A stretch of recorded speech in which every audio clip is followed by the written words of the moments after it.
त्या जेव्हा कुठे मैदानात उतरतात तेव्हा साहजिकच आहे संपूर्ण महाराष्ट्राचं लक्ष लागलेलं असतं. आपल्यासोबत स्वतः पंकजा मुंडे आहेत, त्या निवडणुकीत उतरलेल्या आहेत. ताई, यावेळीची निवडणूक 2009, 2014 त्यानंतरची पोटनिवडणूक असेल, 2019ची निवडणूक असेल, 2024ची निवडणूक तुम्हाला वेगळी का वाटते?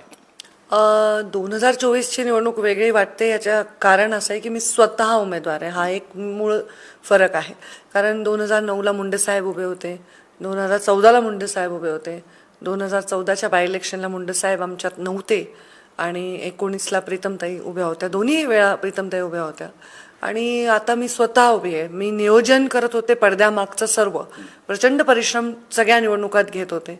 पण आता मी स्वतः उमेदवार असताना स्वतः नियोजनही करणं म्हणजे डायरेक्टरही आपणच आहे, ॲक्टरही आपणच आहे, स्क्रिप्ट रायटरही आपणच आहे, अशा परिस्थितीत ही निवडणूक आहे. प्रश्न असा आहे की 2009, 14, 19 काही चेहरे तुमच्या विरोधात होते किंवा विरोधक होते, ते आता तुमच्या सोबत आहेत.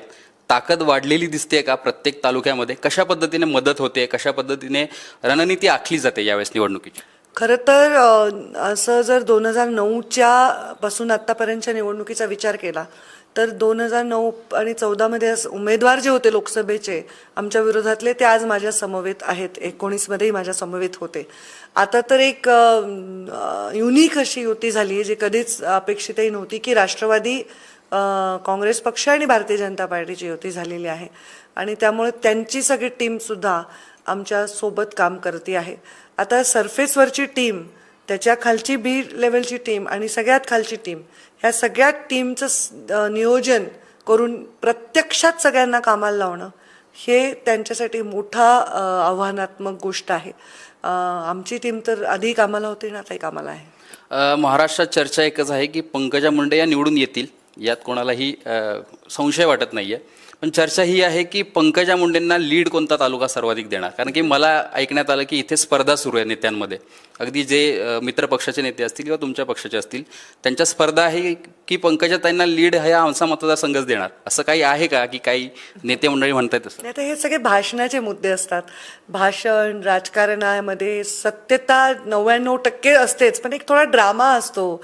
लोकांनाही समोरच्या सतत तणाव दिसला पाहिजे, दोन गट भांडतायत, एकमेकांना आरोप करतायत, याच्यापेक्षा एक छान हलके फुलके काही वाक्य माणसं टाकतात भाषणात. तसं प्रत्येकाने आम्ही तुमचे सख्खे नसलो तरी आम्ही तुम्हाला लीड देऊ असं राष्ट्रवादीच्या नेत्यांनी सांगितलं. आमच्या नेत्यांनी आपसात स्पर्धा लावली की आम्ही या तालुक्यापेक्षा जास्त एकतरी मत देऊ. तर ही सकारात्मक बाजू आहे.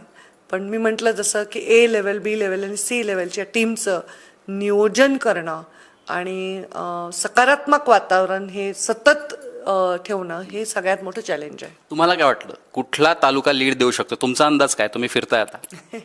मी असं सांगणार नाही, कारण सगळ्या तालुक्यामध्ये माझा स्वतःचा कार्यकर्त्याचा संच आहे आणि माझा भूमिका जी आहे, मी नेहमी म्हणत असते की माऊलीची भूमिका आहे. मला काय कोणी जिंकलं तरी आनंद आहे.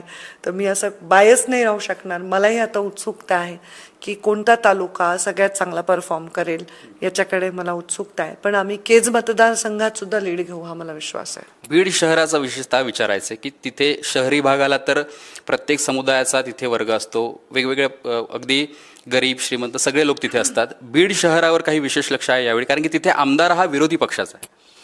आमचं सगळ्याच जिथे आम्ही स्वतः ताकदीने आहोत ते परळी शहर, त्याच्यावरही तेवढंच लक्ष आहे. बीडवरही तेवढंच लक्ष आहे, अंबेजोगाईवरही तेवढंच लक्ष आहे, प्रत्येक गोष्टीवर तेवढंच लक्ष आहे. कधी कोणाला कमी लेखू नये, स्वतःला अति गणू नये.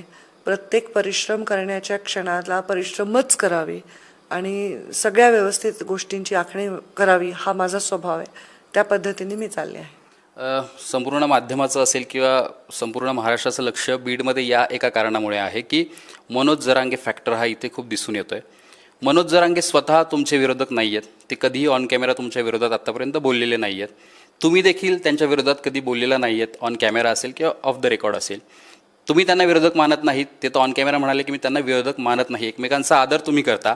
पण निवडणुकीत हे चित्र तयार का केलं जातं की बीडमध्ये काहीसं वेगळं वातावरण आहे असं काही बोललं जातं? त्यावर तुमचं काय मत? खरं तर मला कोणी माझा विरोधक असण्याचं कारण नाही. कारण कोणी जर व्यक्ती एखाद्या गोष्टीसाठी लढत असेल तर तो व्यक्ती सामान्य माणसासाठी लढत असेल, वंचितांसाठी लढत असेल, तर त्याचा विरोध करण्याचं काय कारण आहे? आज आम्ही राजकारणात आहोत, मी 20-22 वर्षे राजकारणात आहे. प्रस्थापित राजकारण्यांमध्ये कदाचित माझं नाव आलं असेल, तर मी तर जे विस्थापित आहेत त्यांना संरक्षण देणं हे माझं काम आहे, त्याला लेता म्हणतात. तर मला असं कोणाला विरोध करणं हा माझा स्वभाव नाही. माझ्या राजकीय जीवनाचा सगळा प्रवास तुम्ही काढा, तुम्ही मला एखादं वाक्य चिकटवू शकाल की ह्यांना असं व्हावं वाटतं, स्वतःला असं समजतात, हे मीडिया बोलू शकतो, हेडलाईन येऊ शकते, पण माझ्या तोंडातून कधी अभद्र भाषा, असभ्य भाषा, कोणाविषयी घृणास्पद भाषा नाही. हां, कधी आपण टीका करताना म्हणतो ह्या माणसाने हे केलं नाही, त्याच्यापेक्षा आम्ही हे चांगलं केलं नाही, तर मग आम्ही कम्पेअर कसं करणार? पण हे तर माझ्या राजकारणात काही माझ्या समोर उभेही नाही आहेत की मी त्यांच्याविषयी काही वाईट बोलावं. असं काही असण्याचं कारण नाही. हां, कोणी करत असेल ना, तर ते नक्की या परिस्थितीचा फायदा घेणारे लोक, ज्यांना नावं नाही आहेत, ज्यांचे ID ओपनली नावाचे नाही आहेत, फेक ID आहेत, किंवा सोशल मीडियातून जे निवडणूक लढवायचा प्रयत्न करतात, ते लोक नक्की हे करत असतील. याचा तुमचा वैयक्तिक जीवनावर परिणाम नक्कीच होत असेल की मधल्याही काळात अनेक वाक्य जसं तुम्ही म्हणालात की चिकटवली जातात, यावेळी हे तसं होतंय. वैयक्तिक तुम्हाला त्याचा त्रास होतो? हो, मला त्रास होतो त्याचा. माझा स्वभाव नाही आहे, थोडा माझा स्वभाव अभिमानी आहे की मला झालेल्या त्रासाविषयी मी फार बोलत नाही, नेहमी सांगते नाही नाही मी ठीक आहे, मला काही त्रास होत नाही. पण मला याचा त्रास होतो, कारण जे मी असेन ते बोललं कोणी तर वाईट वाटणार नाही मला, पण जे मी नाहीच करत ते जर कोणी बोललं तर नक्की मला त्याचा त्रास होतो. कारण हे असत्य गोष्टी असतात, त्या असत्य गोष्टी जेव्हा ऐकून ऐकून सत्य वाटायला लागतात तेव्हा त्रास होतो. आणि मग समोरचे येऊन सांगतात तुम्ही असं केलं, तुम्ही तसं केलं, जे आपण केलेलंच नसतं, नक्की त्याचा त्रास होतो. तुमच्यासोबत जे कार्यकर्ते आहेत त्यात मराठा समाजाचे देखील बहुतेक तरुण असतील. तुम्ही एका भाषणात बोललात की ते मला येऊन बोलतात त्या आग्रहास्तव मी बोलते. ते जरांगेंनाही मानणारे असतात, तुम्हालाही मानणारे असतात. खाजगीमध्ये ते लोक तुमच्याकडे काही अपेक्षा व्यक्त करतात का, की तुमच्या सोबत कशा पद्धतीने ते राहतात? खरं सांगू का, राजकारणातला कार्यकर्ता खूप मॅच्युअर असतो आणि जो खाली फळीत काम करतो तो अजून मॅच्युअर असतो. तर एखादा कार्यकर्ता माझ्या पक्षाचा कार्यकर्ता आहे, पंकजा मुंडेचा कार्यकर्ता आहे, पण तो त्याच्या वर्गासाठी लढत आहे, त्याच्या जातीसाठी लढत आहे, तर तो त्याचा वेगळा लढा आहे. तो लढत राहावा, याच्यासाठी आम्हाला काही आक्षेप असायचं कारण नाही. आणि मग परत जेव्हा पक्षाचं काम येतं तेव्हा तो बरोबर मला जोडला जातो, तो बरोबर माझ्या विचारांशी जोडला जातो. आणि मुळामध्ये राजकारणामध्ये जी लढाई असते दोन पक्षांमधली, ती दोन उमेदवारांमधली कधी होते आपल्याला कळत नाही. आणि ते दोन उमेदवारांमधली लढाई ही नेहमी विचारांची लढाई असते. तुम्हाला किंवा प्रीतमताईंना विरोध झाला गावागावात असेल, तुम्ही ज्या पद्धतीने त्याला रिस्पॉन्ड दिला तो खूप कौतुक करणारा होता. मला हे विचारायचं आहे की तरुण जे राजकारणात आले ते थोडे प्रगल्भ या पद्धतीने विचार करून याला सामोरे जातात. हा जो अनुभव होता, विरोध झाला तरी आपण शांततेत राहायचं, तुम्ही ऑन कॅमेरा किंवा स्टेजवर सुद्धा म्हणालात की नाही, ते समोरून आले तरीही त्यांना शांतपणे त्यांची उत्तरं द्या. ते जेव्हा विरोध होतो तेव्हा ताई कशा पद्धतीने त्याला टॅकल करतात? किंवा खरं तर मला विरोध झालाच नाही. मी मग ह्याच्यावर तेव्हाही भाष्य केलं की हे आंदोलक नव्हतेच, त्यामुळे मला विरोध झाला नाही. काही घटना तिथे घडल्या असतील त्याच्यावर मी सांगितलं की त्याच्यावर फार रिॲक्ट करण्याची आवश्यकता नाही. कारण शेवटी आज माझ्या 22 वर्षाचा मुलगा आहे, मला 18-19 वर्षाचे मुलं जेव्हा मला रिॲक्ट जरी करत असतील तर त्यांना समजावून सांगणं, त्यांना शांत करणं, हे नेता म्हणून माझ्या वयाला शोभणारं, माझ्या प्रवृत्तीला, माझ्या उंचीला राजकारणातले शोभणारं, माझं व्यक्तिमत्वाला शोभणारं माझं वागणं असलं पाहिजे. ती लहान मुलं आहेत आणि त्यांची मागणी आणि त्यांचा आक्रोश हा खोटा नव्हे, तर त्या लोकांना मी नक्कीच ॲड्रेस करते. पण माझ्या बाबतीत जे झालं ते त्या गावातल्या राजकीय ग्रुपिझममुळे किंवा थोडंसं प्रायोजित असावं, पण ते काही आंदोलक नव्हते. कारण तसं असतं तर सगळीकडे झालं असतं, पण मी सगळीकडे फिरते आता. बीड म्हटलं की उमेदवार सापडत नाही विरोधकांना. 2009 पासून हे चालत आलंय, शेवटपर्यंत उमेदवार सापडत नाही. यावेळी सुद्धा तेच झालं, शेवटपर्यंत उमेदवार ठरत नव्हता. ऐनवेळी तुमचाच मित्रपक्ष तिथून तो उमेदवार जातो आणि निवडणुकीत उभा राहतो. किती मोठं आव्हान वाटतं हे? मला थोडंसं हे वाईट वाटलं, कारण मला असं वाटलं की माझ्यासमोर उमेदवारच नव्हता. तेव्हा जे आमचे मित्रपक्ष आहेत त्यांच्या सगळ्या लाभांमध्ये असणारा एक व्यक्ती, सतत सगळ्या कामांमध्ये असणारा व्यक्ती अचानक म्हणतो की मला इथे नाही राहायचं. मग त्यांना इथे नाही राहायचं असतं तर त्यांनी आधीच जेव्हा हे पक्षांचे 2 तुकडे झाले तेव्हाच ठरवायला पाहिजे होतं. नेमकं माझी उमेदवारी जाहीर झाल्यानंतर एक व्यक्ती पक्ष सोडून जातो हे थोडं अंतर्मुख आणि अस्वस्थ करणारं नक्कीच होतं. पण त्यांनी मी राजकारणावर किंवा निवडणुकीवर फार परिणाम होईल असं मला वाटत नाही. ज्योती मेटे निवडणूक लढवणार होत्या असं बोललं गेलं की त्या मैदानात आल्या असता तर आणखीन रंगत आली असती. त्यांनी माघार घेतली आहे. त्या तुमच्या मित्रपक्ष, तुमच्या महायुतीमध्ये त्यांचा पक्ष आहे, त्यांच्याशी काही बोलणं झालं आहे की भविष्यात त्या तुमच्यासोबत येऊ शकतात असं काही चालू आहे का? काही मला असं काही चालू नाही. कारण असं आहे की मी बातम्यांमधनंच पाहिलं की माझी उमेदवारी जाहीर झाल्याबरोबर त्यांनी असं सांगितलं की मी निवडणूक लढणार आहे आणि त्या शरद पवारांना भेटायला गेल्या. जे माझ्या विरुद्ध कॅन्डिडेट देणार होते ते पवार साहेब, त्यांचा पक्ष. त्यामुळं त्यांनी मग मित्रपक्ष आमच्या त्या असताना त्यांनी आमच्या वरिष्ठांना विचारलं का, किंवा त्यांनी आमच्याबरोबरची युती तोडली का, किंवा ते आमच्याबरोबर आहेत किंवा नाही, ह्याबद्दल कोणतीही चर्चा माझ्या लेवलवर तर झाली नाही. वरच्या पार्टीच्या लेवलवर झाली असेल तर नक्कीच ते त्यांना परवानगी देणार नाहीत की तुम्ही शरद पवारांच्या म्हणजे तिकीट आणा वगैरे असं तर कोणी म्हणू शकणार नाही. त्याच्यानंतर त्यांनी हे पण सांगितलं की मी लढणारच आहे निवडणूक, जरी पवारांनी तिकीट नाही दिलं, पवार साहेबांनी मला नाही दिलं तरी मी लढणार आहे. मग परत त्यांनी अजून काही वेगळी भूमिका घेतली तर मी फार त्यांना फॉलो नाही करू शकले माझ्या व्यस्ततेमुळे. पण ह्यामुळे त्यांच्या ज्या भूमिका आहेत त्या त्यांच्या वैयक्तिक भूमिका आहेत, त्यांच्या किंवा त्यांच्या संघटनेच्या भूमिका असतील. तर त्या महायुतीत आहेत का नाही हे त्यांना स्पष्ट करावं लागेल, कारण त्यांनी अनेक ठिकाणी हे वक्तव्य केले की त्या लढणार आहेत. त्यामुळे माझं तर मी माझ्या नेत्यांनी दिलेल्या उमेदवारीला न्याय देते. गेले 5 वर्ष तुम्ही महाराष्ट्रात फिरत होतात, व्यक्त होत होतात, थोडंसं नाराजी लोकांना दिसत होती. गेली 5 वर्ष काय अनुभव आला आहे की एखादं पद नसतं तेव्हा तुमच्यासोबत लोक असतात, काही सोडून जातात. अनुभव आला आहे का की लोक सोडून गेलेत किंवा त्या काळात लोकांनी साथ दिली नाही पण आता कायम ते सोबत राहतील असे लोक मदतीला येत आहेत? खरंच मी तुम्हालाही इंटरव्ह्यू दिलेला आहे त्या काळामध्ये आणि माझ्या असंख्य इंटरव्ह्यू आलेले आहेत. लोकांनी म्हटलं अनेक वेळा की पंकजा मुंडे नाराज आहेत. माझ्या तोंडून मी असं काही नाही म्हणले. माझ्या भाषेचे अर्थ नक्की काढले गेले असतील, कारण शेवटी मी जर कारलं खाल्लं तर माझ्या तोंडावर गोडवा दिसणार कसा चेहऱ्यावर. तर मी एक कडू घोट घेत असेल तर त्याचा चेहरा गोडवा नाही दिसणार. तर कदाचित तेव्हा मी संघर्षाचे कडू घोट घेत असताना लोकांना जाणवत असावं, प्रेम करणाऱ्यांना, जनतेला. माझ्यापेक्षा लोक अस्वस्थ होत होते. पण मला वाटतं त्या सगळ्या अशा वादळातून माझा जहाज आता शांत समुद्राकडे सेल करत आहे. आय होप की हा शांत काळ मला काही दिवस अनुभवायला मिळेल. कारण जशी मी राजकारणात आले मी फक्त वादळच झेललेली आहेत. पहिले आमचं घर फुटलं, नंतर माझे वडील आमच्यातून गेले, त्याच्यानंतर अचानक एकदम सगळे शत्रू झाले आणि सगळ्या आरोपांचे सत्र मी झेलत बसले आणि नंतर मी पराभूत झाले. पराभूत झाल्यानंतरचे 5 वर्षसुद्धा मी शांत बसू शकले नाही, कारण रोज कोणीतरी ही निवडणूक पंकजा मुंडेंना हे मिळणार, पंकजा मुंडेंना ते मिळणार, ह्या सगळ्या चर्चांमधनं सतत मी चर्चेत राहिले. आणि ज्यांना राजकारण कळत नाही त्यांना वाटतं मी चर्चेत राहते. आता माझ्या हातात ते नव्हतं की मी काही असं काही वागले, भाष्य केलं, असंही नव्हतं. नक्की एक क्षण असा होता त्या सगळ्या 5 वर्षात की मी खूप अस्वस्थ आणि व्यथित होते, पण तो क्षण मी पार करू शकले आणि आता इथे आहे. तुमची चर्चा महाराष्ट्रात आधी व्हायची, आता दिल्लीत होईल? आहे, माहीत नाही. दिल्लीतलं राजकारण वेगळं आहे. त्या राजकारणाच्या उंचीची मी आहे का नाही मला माहीत नाही. त्यामुळे भविष्यामध्ये माझी चर्चा काय होईल, पण किमान आत्तासारखी नाही चांगली चर्चा झाली तर आनंद आहे. दिल्लीत जाण्याचं काही प्लॅनिंग केलंय का? प्रीतमताईंनी काही टिप्स वगैरे दिल्या? काही प्लॅनिंग नव्हतं. मी तर जाहीर म्हटले होते की मी म्हणजे लोकसभेच्या निवडणुकीमध्ये तेवढी काही रस घेतला आहे किंवा मी काही मागितलं आहे ही उमेदवारी असं नाही. मी माझ्या नेत्यांनाही बऱ्याच वेळा सांगितलं होतं माझे इंटरेस्ट, पण कुठली चर्चा झाली नाही. अचानक माझी निवडणूक जाहीर झाली आणि जाहीर झाल्यावर एखादी गोष्ट घडली तर आमच्या नेत्यांचा सन्मान करणं माझं कर्तव्य आहे, म्हणून मी उमेदवारी स्वीकारली आहे. प्रीतमताईकडनं कशा टिप्स घ्यायच्या आता ते आम्ही बघू निवडून आल्यावर.